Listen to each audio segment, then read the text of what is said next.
I spent this last weekend with the wife of a pedophile. A year ago, her entire world fell apart when she learned that her husband had sexually molested their daughter. Previously, she had been a professing Christian, but more horrendously, so had her husband. As you can imagine, this has completely ruined her and the lives of her 3 children.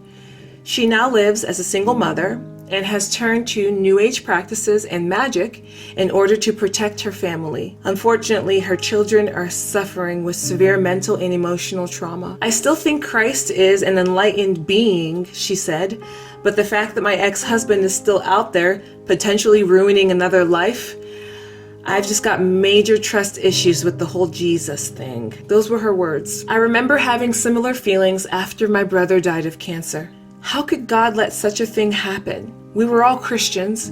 We were good people. We did the right thing. After that, I wanted nothing to do with him and I ran as far as possible. It was only years later when I was willing to face my deepest questions that I had a realization. Where on earth had I gotten the idea that being a Christian made me exempt from disaster? Well, the answer came down to false preachers, sugar-coated sermons, and churches that were more concerned about cool services, skinny jean pastors, and country club gatherings than the cold, hard gospel. The cold, hard gospel is that the world is in a state of decay, evidenced by the destruction that we see all around us, as well as the potential for depravity within our own hearts.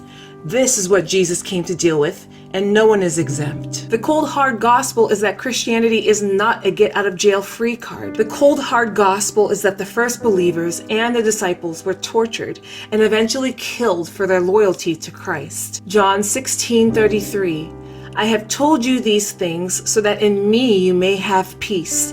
In this life you will have trouble, but take heart. I have overcome the world. So wait, you warned us that sickness could ravage bodies, that our husbands could do the unthinkable, that the ones closest to us would stab us in the back, that we would face poverty, devastation, even religious abuse, warned us that we wouldn't be able to handle it on our own, assured us that you would be our personal life coach carrying us through, and promised us that there would be something greater than all of this that we could hold on to. All of this so that we wouldn't be blindsided, so that we could be prepared, and so that we could guard our hearts from depression and bitterness and resentment and despair. Listen, I'm not here to minimize what you've been through.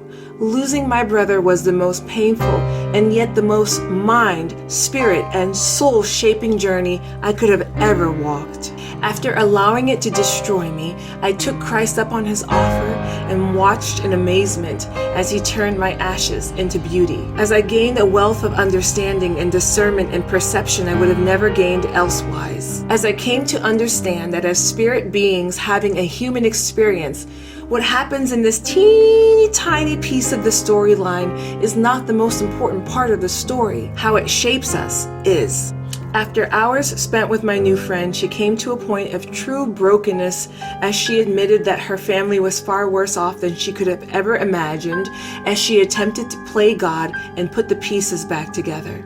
She cried, we prayed, and I'm fully anticipating that as she walks this healing journey with good community and good counseling, guided by the ultimate healer, her ashes will also turn to beauty. My heart truly breaks over all the pain I see all around me, but the Creator knows best how to recreate that which has been broken. Behold, I make all things new, and that's the gospel truth.